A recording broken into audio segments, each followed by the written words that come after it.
Hello, मैं श्रीमती संगीता तोमर। आज हम क्लास 10th के चैप्टर 6 लाइफ प्रोसेस के टॉपिक सर्कुलेशन इन ह्यूमन को यहाँ पर समझेंगे। उसके पहले हमें समझना होगा what is circulation.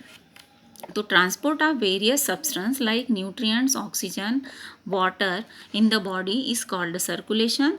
The process is carried out by special organ. All these organs together form the circulatory system. हमको यहाँ पर हम समझेंगे सर्कुलेशन मीन्स परिसंचरण। तो परिसंचरण क्या है? हमारे शरीर में विभिन्न पदार्थों का परिवहन होना, जैसे कि पोषक पदार्थ हैं, ऑक्सीजन है, जल है, इनका परिवहन होना ही परिसंचरण कहलाता है। और ये जो परिसंचरण है, इसके लिए हमारी बॉडी में विशिष्ट ऑर्गन प्रेजेंट होते हैं जो एक साथ मिलकर परिसंचरण तंत्र को बनाते हैं। So the circulatory system is divided into two types: open circulatory system and closed circulatory system. Open circulatory system, blood is flow freely in the body cavity. Closed circulatory system, blood flows in closed vessels.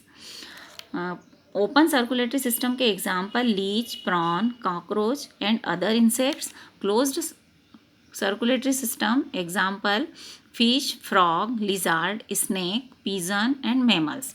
यहाँ पर खुले परिसंचरण तंत्र में जो blood होगा वो body cavity में फ्रीली फ्लो होगा. बंद परिसंचरण तंत्र में ब्लड जो है वो क्लोज्ड वेसल्स में फ्लो होगा. ठीक है. So closed circulatory system is discovered by scientist William Harvey. बंद परिसंचरण तंत्र को विलियम हार्वे ने डिस्कवर्ड किया था. Circulatory system in human. Closed circulatory system in human consist of blood, blood vessels, heart and lymph. यहाँ पर हम सबसे पहले स्ट्रक्चर ऑफ ब्लड देखेंगे. तो ब्लड जो है वो रेड इन कलर का होगा. Blood consist of blood plasma and blood corpuscles. Blood plasma, it is 55% of the total volume of blood, light yellow in color and slightly alkaline in nature. Plasma composed of 91 to 92% water, 7% proteins and 0.9% inorganic components and 0.1% glucose etc. Blood plasma जो होगा वो blood के total volume का 55% जो है वो cover करता है. लाइट येलो इन कलर का होगा और स्लाइटली एल्कलाइन इन नेचर का होता है.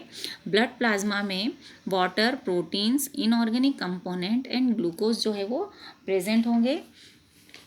अब ब्लड का ही पार्ट होता है ब्लड कार्पसेल्स. तो 3 types of blood corpuscles present in the blood: RBC, WBC and thrombocytes. RBC को हम रेड ब्लड कार्पसेल्स कहेंगे and it is also known as erythrocytes.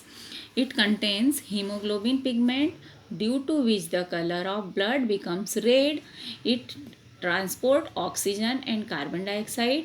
Nucleus is absent in the human RBC. 120 day life span जो है वो RBC का होगा. WBC that is white blood corpuscles, इसको हम श्वेत रक्त कणिकाएँ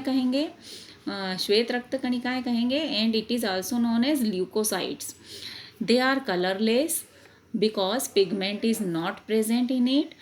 Their lifespan is of 12 to 13 days. Nucleus is found in the corpuscles. These corpuscles protect from the bacteria. Third type of blood corpuscles are thrombocytes. It is also called blood platelets. Thrombocytes help in the blood clotting of the human, यानी मनुष्य में ये blood को clot करने में help करती हैं. ये बैक्टीरिया से प्रोटेक्ट करेंगी.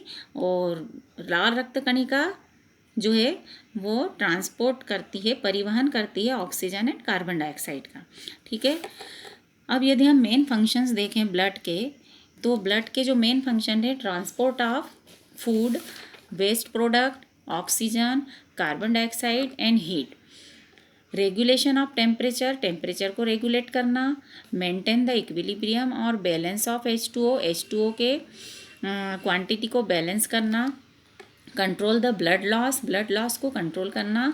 मेंटेन द केमिकल कोऑर्डिनेशन को मेंटेन बनाए रखना, ये फंक्शन हमारे ब्लड के हैं। अब सर्कुलेटरी सिस्टम का ही अगला पार्ट है blood vessels. What is blood vessels? तो blood vessels are the same systems of channels in the body through which the blood flows. There are two types, arteries and veins. यानी blood vessels में जो है वो blood जो है flow होता है, और ये जो ब्लड वेसल्स होती हैं ये दो प्रकार की होती हैं, धमनी एवं शिरा। डिफरेंस यदि हम देखें आर्टरीज एंड वेन्स में, the walls of the arteries are elastic and thick, the walls of the veins are thin and elastic. Lumen of the artery is narrow, lumen of the vein is wide. Due to the presence of oxygenated blood in the arteries, so they are visible as red. Due to the presence of CO2 in the blood of veins, so they are visible as blue. Valves are absent in the arteries, valves are present in the veins. Deeply seated in the body and veins are seated near superficial layer of the body. धमनी और शिरा में यदि हम अंतर देखें तो जो धमनी की वॉल होगी वो इलास्टिक एवं थिक होती है, वेन्स की जो वॉल होगी वो थिन एंड इलास्टिक होगी।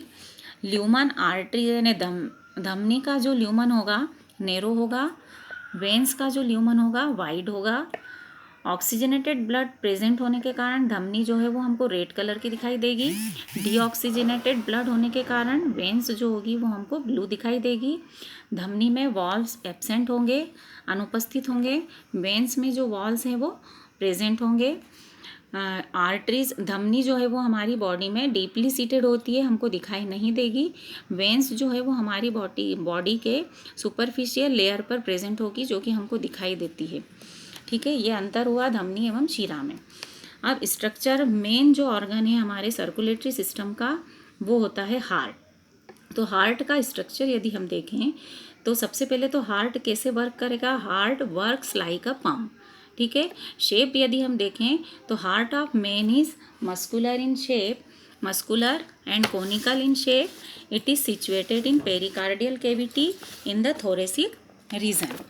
ठीक है, ये कोनिकल शेप का दिखाई देगा हमको। हार्ट जो है शेप की बात करें तो कोनिकल शेप्ड हार्ट प्रेजेंट होगा। The human heart is divided into 4 chamber. 4 chamber heart मैंने 4 चेम्बर में डिवाइड होगा human heart. It is divided into right side and left side. Right side is contains oxygen, right side contain deoxygenated blood and left side contain oxygenated blood present. ठीक है, upper chamber of the right side is called right auricle and lower chamber of the right side is called right ventricle. ठीक, similarly upper chamber of the left side is called left auricle and lower chamber of the left side of the heart is called left ventricle. Right auricle and right ventricle के बीच में tricuspid valve present होंगे। इसी प्रकार से left auricle एवं left ventricle के बीच में बाइकस्पिड वॉल्व प्रेजेंट होंगे। अब इन वॉल्व्स का क्या फंक्शन है, तो the valves allow the blood to flow from auricle into the ventricle but never allow the blood to go back from ventricle into the auricle. यानी ये जो वॉल्व होते हैं ट्राइकस्पिड और बाइकस्पिड जो वॉल्व होते हैं ये ब्लड के फ्लो को ऑरिकल से वेंट्रिकल में तो आने देंगे बट वेंट्रिकल से ऑरिकल में जाने से रोकते हैं, उसको रोक कर रखेंगे। ठीक है, तो ये स्ट्रक्चर हार्ट है। यहाँ पर ये दो बातें ध्यान देंगे। स्ट्रक्चर ऑफ हार्ट में हम पल्मोनरी वेन एक ऐसी वेन है जो कि ऑक्सीजनेटेड ब्लड को हार्ट में जो है वो एंटर होता है इसके थ्रू। ठीक है, और पल्मोनरी आर्टरीज जो है वो एक ऐसी आर्टरीज है जिसमें कि डीऑक्सीजनेटेड ब्लड जो है वो लंग्स तक जाता है। किस लिए जाएगा, ऑक्सीजनेटेड होने के लिए। ये हमने रेस्पिरेटरी सिस्टम में भी देखा था। ठीक है, तो ये स्ट्रक्चर ऑफ हार्ट यहाँ पर हमने देखा। अब कुछ इंपॉर्टेंट पॉइंट है यहाँ पर हम देखेंगे सर्कुलेटरी सिस्टम से रिलेटेड। तो ब्लड प्रेशर को मेज़र करने के लिए एक इंस्ट्रूमेंट आता है जिसको हम कहेंगे स्फिग्मोमेनोमीटर। ठीक है, हमारे मनुष्य की जो 1 मिनट में 72 टाइम्स जो है वो हार्ट बीट होता है, यानी हमारे हृदय की धड़कन 1 मिनट में 72 बार जो है हमारा हार्ट जो है वो धड़कता है। ठीक है, रेट में 175 टाइम्स पर मिनट में जो है वो बीट करता है, एंड एलिफेंट में 75 टाइम्स पर मिनट में होगा। ठीक, normal blood pressure human being में 80 एंड 120 होगा। 80 जो होगा वो डायस्टोलिक ब्लड प्रेशर होगा, एंड 120 जो होगा वो सिस्टोलिक ब्लड प्रेशर होगा, mm ऑफ Hg। ठीक है, तो ये हमारा सर्कुलेटरी सिस्टम कंप्लीट हुआ।